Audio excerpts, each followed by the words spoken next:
Praise the lord, హల్లెలూయా. దేవుని పరిశుద్ధ నామానికి మహిమ కలుగును గాక. ఒకరి ఎడల ఒకరు అనే అంశములో మూడో విషయాన్ని ధ్యానం చేద్దాం. బైబిల్ లేఖనం ఇలాగున సెలవిస్తుంది. మార్కు సువార్త 9వ అధ్యాయం 50వ వచనంలో ఒకరినొకరు సమాధానం కలిగి ఉండుడి. దేవునికి స్తోత్రం, హల్లెలూయా. ఒకరి ఎడల ఒకరు, ఒకరినొకరు ఎలా ఉండాలి అనేది గత కొద్ది వీడియోలో నుంచి ప్రభు మనతో మాట్లాడుతూ వస్తున్నారు. మూడో విషయం, ఒకరినొకరు సమాధానము కలిగి ఉండుడి. సమాధానం అనగా ఇద్దరి మధ్యలో ఎటువంటి ద్వేషము కని, భేదములు కని, కలహములు కని, మత్సరము కని ఉండకూడదు. ఎటువంటి భేదాభిప్రాయాలు ఉండకూడదు. సాధ్యమైనంత వరకు సమాధానం కలిగి ఉండాలి. ప్రియ చెల్లి, ప్రియ తమ్ముడా, ఈ మాటలు వింటున్న చెల్లి తమ్ముడా, నువ్వెవరివైనా సరే, సహోదరుడా, ప్రియ దేవుని బిడ్డ, నువ్వు వెళుతున్న సంఘములో కావచ్చు, నీ ప్రాంతంలో కావచ్చు, నీ గ్రామంలో కావచ్చు, నువ్వు ఉంటున్న ఆ ఉద్యోగం చేస్తున్న ప్రదేశంలో కావచ్చు, ఆఖరికి ప్రయాణం చేస్తున్న సందర్భంలో సీట్ ఇవ్వనందుకు ఒకవేళ 4 గంటల ప్రయాణం అయితే నేను ముందు ఆపుకున్నానని చెప్పి వాగ్వాదం పెట్టుకొని దిగిపోయేంత వరకు ఆమె ముఖం చూడకుండా ద్వేషం హృదయంలో పెట్టుకొని అసహించుకొని కసురుకొని దిగిపోయేలోగా 4 గంటల వరకు ఆ ముఖం చూస్తే కోపం వచ్చేస్తుంది. చాలా మంది ఆత్మీయులు చిన్న చిన్న విషయాలు చేయడానికి, చిన్న చిన్న విషయాల్లోనే తప్పిదములు చేస్తున్నారు. దేవుని యొక్క లేఖనం ఇలాగూ సెలవిస్తుంది. బైబిల్ గ్రంథంలో ఒకరినొకరు సమాధానం కలిగి ఉండునని చెప్పాడు. అపోస్తులైన పౌలు రోమా పత్రికలో రాసిన మాట 12వ అధ్యాయం 18వ వచనంలో సాధ్యమైనంత వరకు సమస్త జనులందరితో సమాధానం కలిగి ఉండమని చెప్పాడు. సాధ్యమైనంత వరకు అందరితో సమాధానం కలిగి ఉండమని చెప్పాడు. అంటే ప్రతి ఒక్కరితో ప్రేమగా మాట్లాడాలి. నీ ఎదురుగా శత్రువు వచ్చి నిలబడిన అతనితో సమాధానపు మాటలే పలకాలి. ద్వేషపూరితమైన మాటలు కానీ, వారి మీద ఎటువంటి ద్వేషముతో నీ హృదయంలో ఉండి మాట్లాడినా కూడా దేవుడు ఆ మాటలు అంగీకరించాడు. అందుకే బైబిల్ గ్రంథంలో స్పష్టంగా దేవుడు రాశాడు.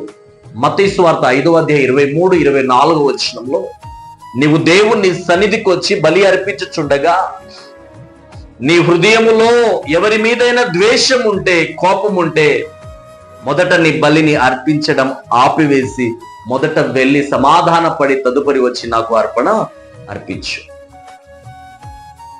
దేవుడు కొత్త నిబంధనలో ఇచ్చిన వాగ్దానము, దేవుని సన్నిధికి వస్తున్న నీవు, దేవుని సన్నిధానంలో వచ్చి ప్రార్థన చేయడానికి, మోకరించడానికి సిద్ధపడుతున్న నీవు, నీ హృదయంలో ఎవరి మీదైనా ద్వేషము, కోపము, కలహము ఏదైనా ఉంటే ఉన్న పాటున నీవు మొదట ఆ వ్యక్తికి నువ్వు ఫోన్ చేసి కానీ, ముఖాముఖిగా కలిసి కానీ ఆ వ్యక్తితో సమాధాన పడడానికి నువ్వు ప్రయత్నం చేయాలి. ఆయా సందర్భాల్లో సేవకుడు ప్రభు బల్ల ఆరాధన రోజు చెప్తూ ఉంటారమ్మా, అయ్యా మీ హృదయంలో ఎవరి మీదైనా ద్వేషం ఉందా, సంఘములో ఎవరితోనైనా అసమాధానం ఉందా, ఎవరితోనైనా ద్వేషము, కలహము, గొడవలు ఏమైనా ఉన్నాయా, అత్తతో కానీ, మామతో కానీ, భర్తతో కానీ ఏమైనా వాగ్వాదం ఉందా, దయచేసి మీరు అందరూ సమాధాన పడు. అక్కడ లేఖనం చెప్తుంది, సమాధాన పరుచువారు ధన్యులు అని. సేవకుడు సమాధాన పరచడానికి సమాధానపు మాటలు చెప్తూ ఉంటాడు. అక్కడ విశ్వాసి ప్రభు బల్ల తీసుకోవడానికి సిద్ధపడుతున్నా, ఆ అయ్య గారు ప్రతిసారి చెబుతున్న మాటలే చూద్దాంలే తర్వాత అని చెప్పి హృదయములో ద్వేషము భర్త మీద అలానే ఉంటది, భార్య మీద అలానే ఉంటది, అత్తయ్య మీద అలానే ఉంటది, మామయ్య మీద అలానే ఉంటది, తోటి కోడల మీద అలానే ఉంటది. సమాధానం పడకుండా వచ్చి ప్రభు బలలో పాల్గొనే వారు ఎంతో మంది కలరు. ఎంతో మంది ప్రార్థన అలానే నామకార్థ ప్రార్థన చేస్తూ, నామకార్థమైన భక్తి చేస్తున్న వారు కూడా చాలా మంది కలరు. కానీ బైబిల్ చెప్తుంది అది అంగీకారము కాదంట. సాధ్యమైనంత వరకు అందరితో సమాధానం కలిగి ఉండాలి. ఎస్, లేఖనం ఇలాగున సెలవిస్తుంది. యాకోబు తన మామ ఇంటిని విడిచి మరలా తన తండ్రి స్వదేశానికి ప్రాంతానికి బయలుదేరుతున్నప్పుడు ఎదురుగా ఏశావు వస్తున్నాడనే విషయాన్ని, కొన్ని వందల మందిని తీసుకొని వస్తున్నాడని లేఖనం స్పష్టంగా రాయబడి ఉంది. చూద్దాం. ఆదికాండము 33వ అధ్యాయము, ఆదికాండము 33వ అధ్యాయము 1వ వచనం. యాకోబు కన్నులెత్తి చూచినప్పుడు ఏశావును అతనితో 400 మంది మనుషులు వచ్చుచుండిరి. ఈ విషయం ఆల్రెడీ యాకోబుకి 32వ అధ్యాయము 6వ వచనములో, 6-7 వచనములో యాకోబుకి ఆ విషయం తెలిసినప్పుడు యాకోబు వెంటనే సమాధాన పడడానికి కొంతమంది దూతల్ని, కొంతమంది ప్రజల్ని ముందుగానే ఒక గుంపుగా చేసి మొదట కొన్ని కానుకలు వస్తువులను తీసుకువెళ్ళి నా అన్నతో మాట్లాడండి అని చెప్పి, సమాధానపడు అని చెప్పి, సమాధాన పడతాడేమో అని చెప్పి ముందుగా పంపిస్తారు. చూడండి, దేవుని యొక్క ఉద్దేశం, దేవుని చిత్తము కూడా యాకోబులో నుండి దేవుడు కోరుకునేది యాకోబుని ఇశ్రాయేలుగా మార్చబోయే ముందే యాకోబు తన అన్న అయిన ఏశావుతో సమాధాన పడడానికి ప్రయత్నం చేస్తున్నాడు. యాకోబు అప్పటికి చాలా మంది పనివాళ్ళు కలిగి ఉన్నాడు. తన దగ్గర కూడా సైన్యం ఉంది. నేను నా అన్నను జయించగలనులే, మాటలతో ఎలాగైనా సరే ఓడించగలనులే, నా బలముతో, నా బలగముతో, నా పిల్లలతో నేను జయించగలనులే అని చెప్పి నెగిటివ్ థాట్ గా, తప్పుడు ఆలోచన తనలో తీసుకురాలేదు. దేవుని వాక్యాన్ని హృదయములో జ్ఞాపకం చేసుకున్నాడు. సమాధాన పడాలనే ఆలోచన తన అన్నతో, నేను నీ విషయంలో చేసిన మోసం చేసి తండ్రి యొద్ద నుంచి ఆశీర్వాదం నేను తీసుకున్నాను, కరెక్టే, నన్ను క్షమించుమని సమాధాన పూర్వకంగా సాగిల పడుతున్నట్టు లేఖనాలు ఆదికాండ 33వ అధ్యాయము 3వ వచనంలో మనకు కనబడుతుంది. 2, 3, 4 వచనాల్లో మనకు స్పష్టంగా కనబడుతుంది. చెల్లి, తమ్ముడా, నీ పైన ఉన్న వ్యక్తులతో కానీ, నీ కింద ఉన్న వ్యక్తులతో కానీ, నీ బంధువులతో కానీ, నీ గ్రామంలో ఉన్న ప్రజలతో కానీ నీకంటే ఎవరైనా శత్రువు ఉన్నారా? అది నీకు మంచిది కాదు. నువ్వు ఒక క్రైస్తవుడు అనే పదము కలిగి, పేరు కలిగి నువ్వు జీవిస్తున్నావు. క్రైస్తవుడు అంటే క్రీస్తుని కలిగి జీవించేవారని అర్థము, క్రీస్తు మార్గంలో నడిచేవారని అర్థము. అందుకే ఆయన అంటున్నాడు, ఇదిగో శత్రువుని ప్రేమించుడే అన్నాడు. శత్రువునే ప్రేమించమని చెప్పిన దేవుడు, నీ ఇంటిలో నీ అత్తతో సమాధాన పడలేకపోతున్నావు, నీ మామతో సమాధాన పడలేకపోతున్నావు, నీ తోటి కోడలతో సమాధాన పడలేకపోతున్నావు, నీ ఈయంకుడితో సమాధాన పడలేకపోతున్నావు, నీ బంధువర్గాలతో, నీ గ్రామంలో ఉన్న ప్రజలతో ఏదో చిన్న గెట్టుకాడ చిన్న గొడవ చేసింది, ఏదో చిన్న విషయంలో ఇంటి కట్టేటప్పుడు పహరి గోడ విషయంలో ఏదో చిన్న మనస్పార్థాలు వచ్చేసాయి. అటువంటి స్వభావము, సమాధానపడని స్వభావం నీకు ఉందేమో. దేవుడు నీతోనే మాట్లాడుతున్నాడు. చెల్లి, తమ్ముడా, క్షమించు అనే మనస్సు నీకు ఉండాలి, సమాధాన మనస్సు నీకు ఉండాలి. సమాధానం కలిగి అవతల వ్యక్తిని ఎదుట కూర్చొని ఉంటే అతను శత్రువు అయినా సరే అతనితో సమాధానంగా మాట్లాడాలని ప్రయత్నం చేయి. ప్రభు అది ఆశిస్తున్నాడు. వాస్తవానికి ఒక్కసారి ఆలోచించు. మనం చాలా సందర్భాల్లో దేవునికి వ్యతిరేకంగా ఎన్నో తప్పిదములు చేస్తున్నాం. ఏదో ఒక విషయంలో తప్పిపోతూనే ఉన్నావు. ఆత్మీయత విషయంలో, నీ యాత్రలో ఏదో ఒక విషయంలో తప్పిపోతున్న నీవు ఆయన సన్నిధికి వెళ్ళిన తర్వాత ఆయన సమాధాన మాటలు నీకు వినిపింప చేయట్లేదా?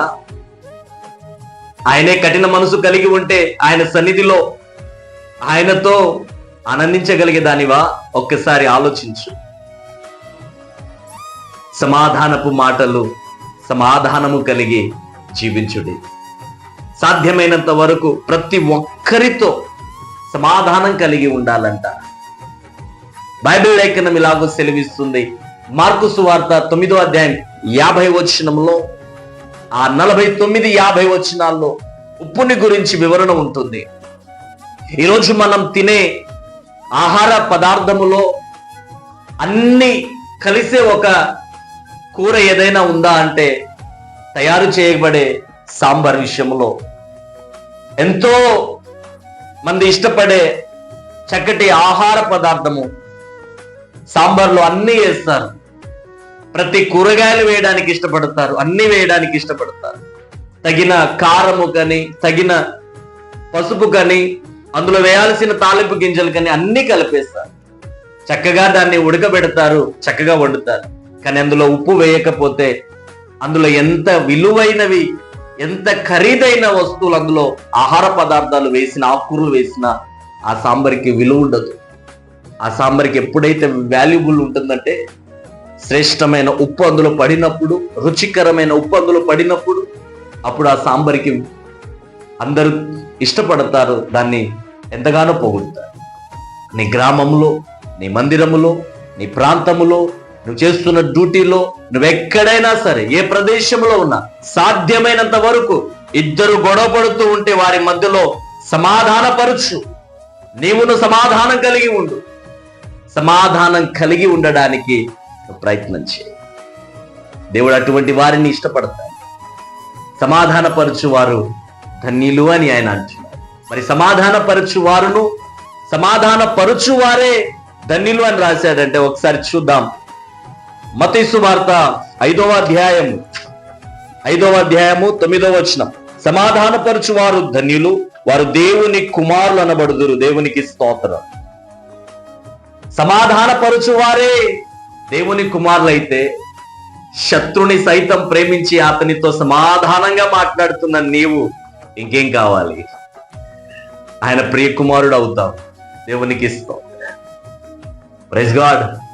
బోయాజు ఒకానొక రోజు పొలంలో వెళ్తుంటే, బోయాజు యొక్క పొలంలో ఉన్న పనికత్తెలు, పనివారందరూ లేచి వారు పని చేస్తున్న సందర్భంలో బోయాజే వారిని పలకరిస్తున్నాడు. రూతు గ్రంథం 2వ అధ్యాయం 4వ వచనంలో, మీకు సమాధానం కలుగును గాక అంటారు. ఆయన సమాధానపు మాటలు పలుకుతున్నాడు.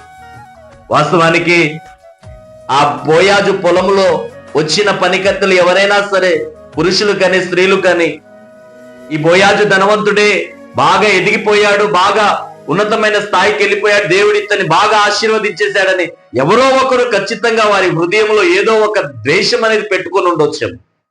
కానీ బోయాజు వారిని సమాధానపు మాటలు పలుకుతున్నాడు. దేవుడు మీకు సమాధానము కలగచేయునుగాక అని పలుకుతాడు.